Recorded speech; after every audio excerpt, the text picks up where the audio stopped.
Okay, now we're going to go through and talk about electromagnetic induction.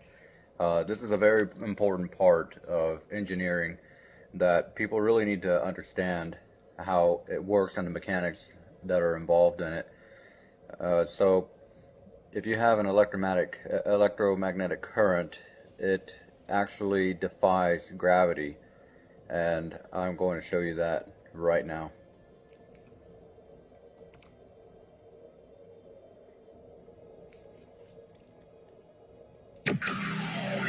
Let's switch it on. Let's see what it does. Through this coil of thick wire, we're about to pass a huge alternating electric current.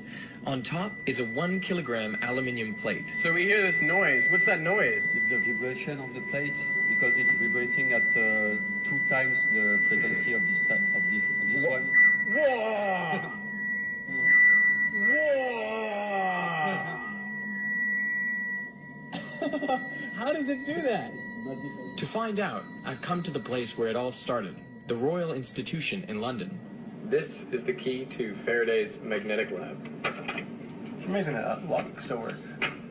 From the 1870s onwards, it became a storeroom, which is why it survived, and it survived intact. All the joinery, giant electromagnet, exactly the same as Faraday.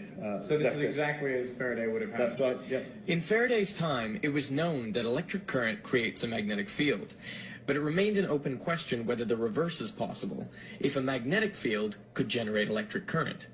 Faraday answered this question with his most famous apparatus. Faraday's electromagnetic induction ring, which is this. In August 1831, Faraday wrapped 2 coils of insulated wire around this iron ring. But in 1831, you could not go down to your local electrical hardware shop and ask for 800 meters of insulated wire. You had to insulate the wire as you went, and so as you pushed and pulled the wire out of the ring, you had to insulate it. It takes 10 working days, which is a huge investment of time. But the investment paid off. When Faraday connected a battery to one of the coils, he saw a brief pulse of current in the other coil. And when he disconnected the battery, he saw a pulse of current in the other direction. He realized that current was induced in the second coil only when the magnetic field through it was changing. And if they hadn't been wrapped on the same ring, Faraday may have noticed that the 2 coils repel each other when the current is induced, and that's due to the interaction of their magnetic fields. Which brings us back to this. Through the bottom coil, we are passing a huge electric current, 800 amps, which alternates in direction 900 times per second. This ensures there will always be a changing magnetic field above the coil. Instead of a second coil, we're using the aluminium plate, but the principle is the same. The changing magnetic field induces currents in the plate that create an opposing magnetic field, so it levitates. How awesome is that? This current is not only good for levitating the plate, it can also make light bulbs glow. A gift. Oh, thank you. Oh, that is cool. Not too close because it. Okay, so now I need to clarify a couple things. A lot of people think that they ask, how can the sun and the moon go around the flat earth and the stars? Well, everything is ran by electromagnetics, okay? So they would levitate above the earth. They don't have to be circling around the sun at all.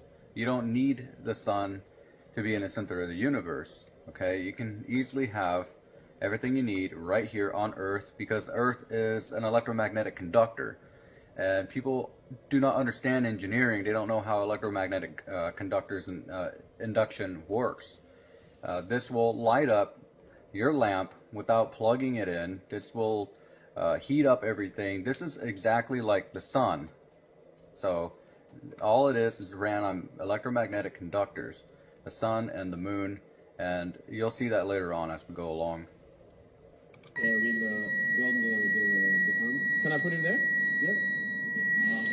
And just as current in a toaster element heats it up, the induced current in the plate dissipates its energy as heat. Some water. Thank you. Yeah, to see the temperature. Check out how hot this plate is. Oh, that is nuts. Is this your favorite demo? It's like a flying barbecue or something. Tell me this is not the best dinner table centerpiece. It levitates, it gives you light, and you can cook on it. And all the while, you're demonstrating Faraday's law of electromagnetic induction.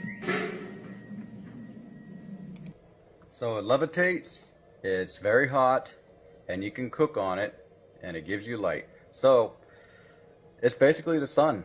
Okay, you can put electromagnetics, and it'll heat up and as a conductor. However, there are other kind of electromagnetics and magnetisms, and we'll soon go over that. So this would introduce the sun. Okay, the next one I'll be showing you will introduce the flat Earth and the moon, and how everything rotates onto the flat Earth.